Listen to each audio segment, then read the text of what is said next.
name is Dian Mamza. I am from Nigeria. It's been an amazing time here. I've really enjoyed coming to Cameroon, playing with Cameroonians.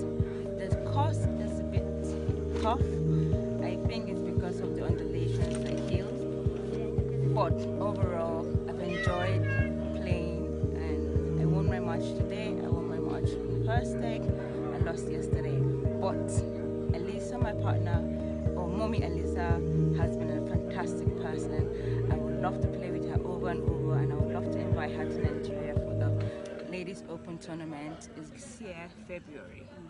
So she'll be invited to come play along with the ladies and have fun. She's been like a mother, a good host, like perfect playing partner.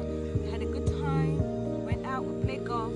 Now it's time for us to party and enjoy ourselves. She's very good player, and he don't play to win, but he's play to earn. He's very lovely.